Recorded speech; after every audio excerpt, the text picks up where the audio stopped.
দেখো রে নয়ন মেলে জগতের বাহার। না, কেবল মোক্ষ লাভের আশায় নয়, বরং এই জগতের বাহারকে একবার উপলব্ধি করতে আপনি আসতে পারেন অমরনাথ যাত্রায়। আপনি যেই হন, যে ধর্মেরই হন, যে বর্ণেরই হন, কেবলমাত্র একবার এসে দেখুন, নিজেকে নতুন করে উপলব্ধি করবেন।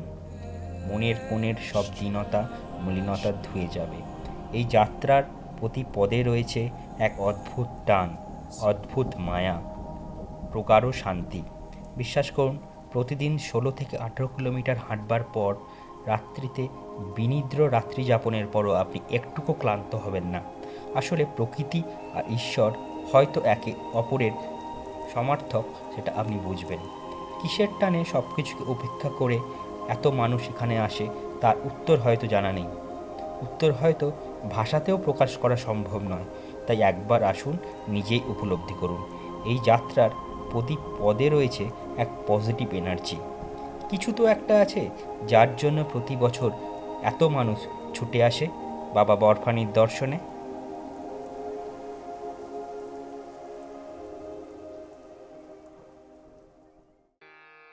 ध्याये नित्यं महेशं रजतगिरिनिभं चारुचन्द्रावतंसं रत्नाकल्पोज्ज्वलाङ्गं परशुमृगम्।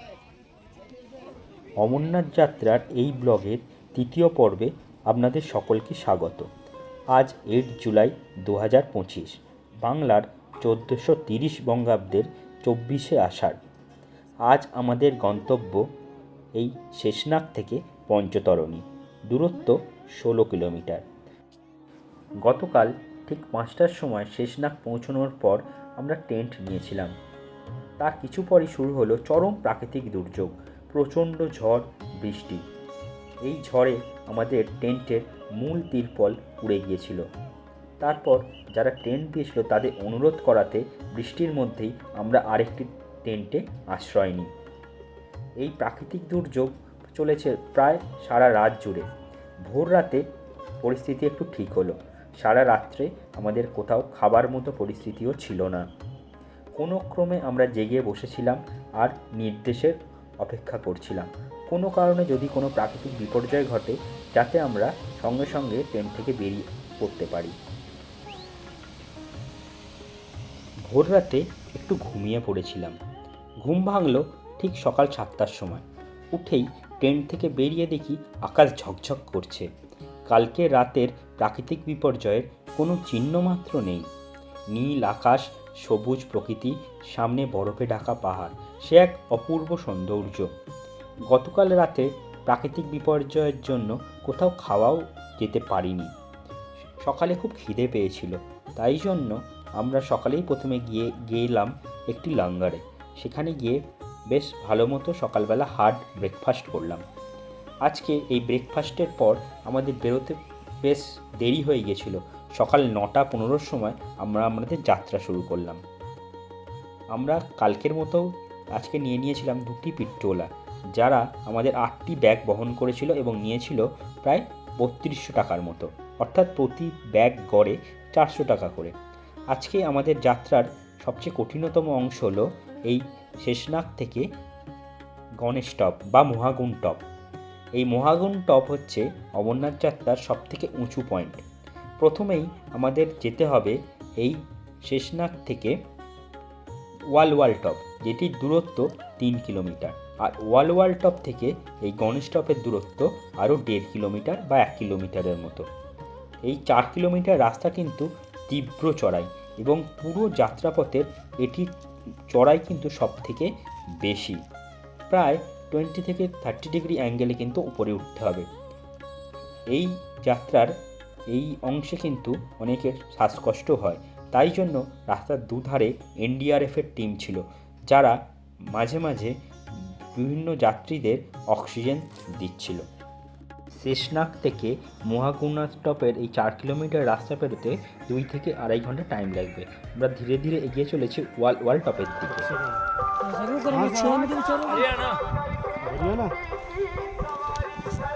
भाई साल से यात्रा कर रहा हूँ, हिम्मत नहीं आ रही है। हरियाणा से पैदल से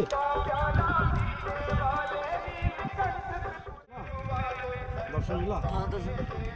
बोलो जय शंकर की बाबा कितना है? बाबा अभी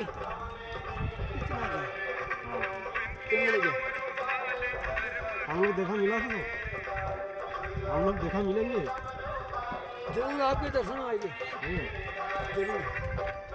দেখুন, এই বিশেষভাবে সক্ষম মানুষটি 22 বছর ধরে এইভাবে অমরনাথ যাত্রা করছেন। বিস্ময় লাগে কতটা মনের জোর থাকলে এই যাত্রা সম্ভব। दर्शन देहो शंकर महादेव दर्शन देहो शंकर এই পথের অপূর্ব প্রাকৃতিক সৌন্দর্য আপনাকে মোহিত করবে। কি দারুণ দেখতে! সবুজ পাহাড়, তার উপর ছোট ছোট হলুদ ফুল ফুটে রয়েছে, নীল আকাশ, আর সেনাবাহিনীরা সেই পাহাড়ে দাঁড়িয়ে রয়েছে। তাদের রয়েছে অতন্দ্র প্রহরা।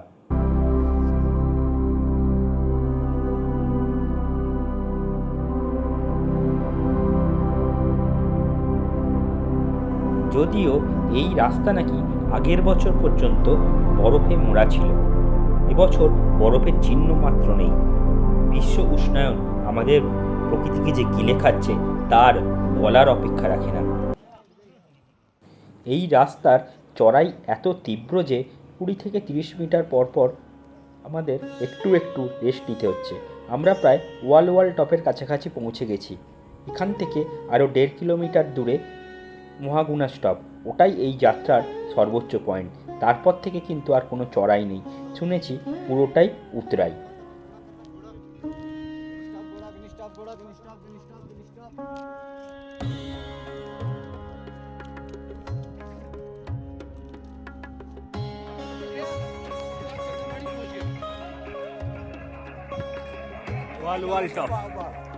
কথা বলতে বলতে আমরা পৌঁছে গেলাম ওয়াল টপ, যার উচ্চতা 13,500 ফুট।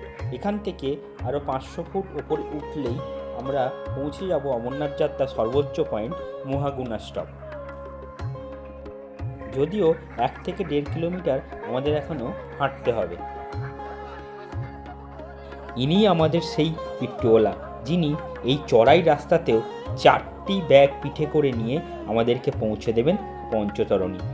এই পিট্টুওয়ালা, ঘোড়াওয়ালা বা ওখানকার যারা স্থানীয় মানুষ, তাদের ছাড়া এই অমরনাথ যাত্রা কখনোই সম্ভব নয়, এবং তাদের অর্থনীতি অনেকটা দাঁড়িয়ে আছে এই অমরনাথ যাত্রার উপরে।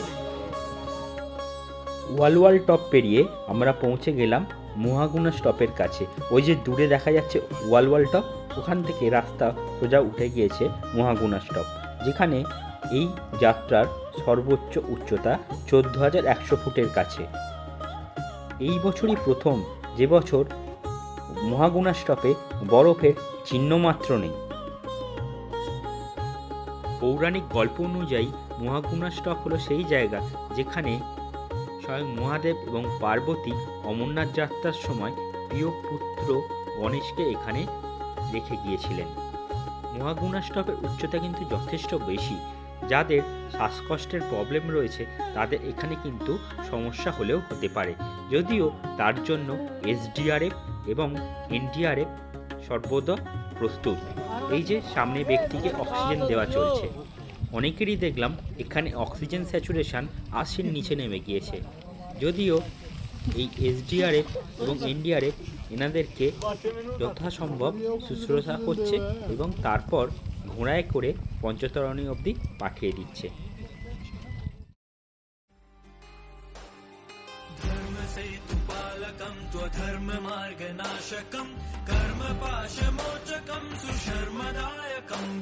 আমি ঠিক 10:45 পৌঁছে গেলাম মহাগুণা স্টপে। আমার পৌঁছতে টাইম লেগেছিল 1.5 ঘন্টার আশেপাশে। ওখানে পৌঁছে 5 থেকে 10 মিনিট বিশ্রাম নিয়ে আমরা পৌঁছে যাব পরবর্তী পয়েন্ট আমাদের পৌষপত্রী, যেটি 3 কিলোমিটার। এই পুরো যাত্রাপথে কিন্তু জিও টাওয়ার আপনি পাবেন। পরে আছে শুনলাম এই গণেশ স্টপের পরে পঞ্চতরণী অবধি রাস্তা পুরোটাই নাকি উতরাই, আর কোনো চড়াই নেই, অর্থাৎ খুব সহজেই এবার হাঁটা যাবে। 3 কিলোমিটার দূরে এই পৌষপত্রী, আমরা এগিয়ে চলেছি পৌষপত্রীর দিকে। ওই যে নিচে দেখা যাচ্ছে পৌষপত্রী লঙ্গর, দূরত্ব মহাগুণা স্টপ থেকে 3 কিলোমিটার। পৌঁছতে সময় লাগবে 1 থেকে 1.5 ঘন্টা। পশুপতির লঙ্গর এখান থেকে 8 কিলোমিটার দূরে হচ্ছে দেখুন পঞ্চতারিণী। সামনের এই সাধুকে, যিনি খালি পায়ে যাত্রা করছেন, আমরা যেটা স্বপ্নেও ভাবতে পারবো না। তারা যে কিভাবে পারেন তারাই একমাত্র জানেন। হয়তো তাদের পক্ষেই এই খালি পায়ে এই পাথুরে রাস্তায় হাঁটা সম্ভব। এই নিচের পৌষপত্রী লঙ্গর এই অমরনাথ যাত্রার সবথেকে বড় লঙ্গর। 150 রকমের খাবার নাকি এখানে পাওয়া যায়। নিচে দেখা যাচ্ছে পশুপতি। এবারে পেহেলগাম রুটে অমরনাথ যাত্রার নিরাপত্তার দায়িত্বে ছিল আইটিবিপি, যাদের বড় অংশ কিন্তু আবার বাঙালি। দেখে খুব ভালো লাগছে, তাদের ছাড়া অমরনাথ যাত্রা কার্যত অসম্ভব। পশুপত্রী লঙ্গর সব থেকে বিখ্যাত লঙ্গর। এখানে যে লঙ্গরগুলো আছে তার মধ্যে খাবার দাবার ইলাহি আয়োজন। গণেশ টপ থেকে 3 কিলোমিটার দূরে পশুপত্রী। জয় ভোলে, জয় জয় ভোলে, হর হর মহাদেব। মানুষের উৎসব লেগেছে এখানে। অমরনাথ যাত্রা সত্যিকারই এক উৎসব। পৌষপত্রীর এই বিখ্যাত লঙ্গরে আপনি পেয়ে যাবেন 156 রকমের নিরামিষ খাবার। কি সেখানে নেই? কেক, পেস্ট্রি, পনিরের বিভিন্ন খাবার, মিষ্টি, বিভিন্ন রকমের ভাত, ডাল, রুটি, বিভিন্ন ধরনের পরোটা, এছাড়া বিভিন্ন ফল, সমস্ত কিছু আছে। যা ইচ্ছা তাই খেতে পারে। তবে খাওয়ার সময় মাথায় রাখতে হবে, বেশি খেলে কিন্তু ফলাফল হতে পারে বিপরীত। এই পৌষপত্রী লঙ্গরে খাবার পাশাপাশি রয়েছে টয়লেটের সুবন্দোবস্ত। শেষনাগে যে টয়লেট ছিল সেটি ছিল ব্যবহারের অনুপযুক্ত। এখানে ইচ্ছা করলে কেউ স্নানও করতে পারে। এই পৌষপত্রী থেকে পঞ্চতরণীর দূরত্ব 8 কিলোমিটার। যাত্রাপথ পুরোটাই কিন্তু উতরাই। Paneer roll, paneer tandoor, veg roll, sandwich, burger, pizza, momo, বিভিন্ন ধরনের শেক, ফ্রুট, যা চাইবেন তাই এখানে পাবেন। ব্যবস্থাপনায় 5 স্টার হোটেলকে কিন্তু এনারা টেক্কা দিতে পারেন। এই 13,000 ফুট উচ্চতায় অমরনাথ যাত্রীদের জন্য এই খাবারের এত আয়োজন, তা সত্যিই ভাবা যায় না। যদিও এখানে এত ভিড় যে ভিডিও কিন্তু প্রপারলি করা যাচ্ছিল না। যাই হোক, এখানে আমরা মোটামুটি খাবার খেয়ে আধ ঘন্টার বিশ্রাম নিয়ে আবার বেরিয়ে পড়লাম পঞ্চতরণীর উদ্দেশ্যে। পঞ্চতরণীতেই হবে আমাদের রাত্রিবাস। এই পৌষপত্রী লঙ্গরে দুপুরে খাবার পর অল্প বিশ্রাম নিয়ে আমরা হাঁটা শুরু করলাম পঞ্চতরণীর উদ্দেশ্যে। এখান থেকে পঞ্চতরণীর দূরত্ব 8 কিলোমিটার। রাস্তার সৌন্দর্য অপূর্ব। পুরো রাস্তাটাই কিন্তু বেশিরভাগটাই উতরাই। খুব আরাম করে হাঁটা যাচ্ছিল। মাঝে মাঝে একটু রেস্ট নিয়ে নিচ্ছিলাম। আর এই যাত্রাপথের দেখলাম নিরাপত্তার দায়িত্বে আছে আইটিবিপির জওয়ানেরা, যার বেশিরভাগটাই আবার বাঙালি। তো বাংলায় বেশ অনেকক্ষণ কথা হলো বিভিন্ন আইটিবিপি জওয়ানদের সাথে। তাদের অনেকের বাড়ি শুনলাম বীরভূম, হুগলি, হাওড়া, মুর্শিদাবাদ। তাদের সকলকে মনের অন্তঃস্থল থেকে ধন্যবাদ জানালাম। সত্যি অর্থেই তাদের ছাড়া অমরনাথ যাত্রার কথা ভাবাই যায় না। বিশেষ করে পেহেলগাম কাণ্ডের পর যে আতঙ্ক তৈরি হয়েছিল, তা দেখলাম এবারের অমরনাথ যাত্রাকে একটুকু প্রভাবিত করতে পারেনি।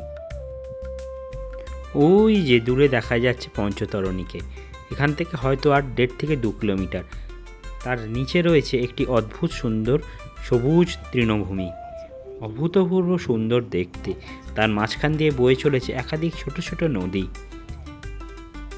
3600 মিটার উচ্চতার এই পঞ্চতরণীর পঞ্চ শব্দের অর্থ হলো 5, আর তরণী শব্দের অর্থ হলো স্রোত বা নদী। অর্থাৎ 5টি স্রোত বা নদী এখানে মিলিত হয়েছে। এই থেকেই নাম হয়েছে পঞ্চতরণী। স্বয়ং মহাদেব মাতা পার্বতীকে নিয়ে অমরনাথ গুহায় পৌঁছানোর আগে এখানে রেখে গিয়েছিলেন পৃথিবী তৈরির 5টি উপাদানকে। অদ্ভুত সুন্দর দেখতেই পঞ্চতরণীকে। আমরা পঞ্চতরণী পৌঁছলাম ঠিক বিকাল 4টের সময়, যদিও মাঝখানে বৃষ্টির জন্য বেশ কিছুক্ষণ দাঁড়াতে হয়েছিল। এই পঞ্চতরণীতে পৌঁছে চেকিং করে আমরা নিয়ে নিলাম একটি টেন্ট। প্রত্যেকের ভাড়া পড়েছিল 700 টাকা করে। একটি টেন্টে আমরা 8 জন ছিলাম। আর এখানেই আমাদের অন্তিম আজকের শেষ স্টপ অমরনাথ যাত্রার আগে। বহু আকাঙ্ক্ষিত অমরনাথ গুহায় পৌঁছবো আগামীকাল সকালে। তার জন্য অধীর আগ্রহে অপেক্ষা করে আছি কখন তার পরের দিন সকাল শুরু হবে এবং আমরা সেই যাত্রা শুরু করব। আবারও আকাশ অন্ধকার করে বৃষ্টি শুরু হলো। তাহলে কি গতকালের মতো পরিস্থিতির সম্মুখীন আজকেও আমরা হতে চলেছি? দেখা যাক কী হয়। স্বয়ং ভগবান মহাদেবকে বিশ্বাস করে আমরা যাত্রা শুরু করেছি। তিনি যা করবেন সেটাকেই মেনে নিতে হবে। যাই হোক, আজকের এই পর্বে এতটুকুই। পরবর্তী পর্বে আমরা দেখব অমরনাথ যাত্রার অন্তিম পর্ব।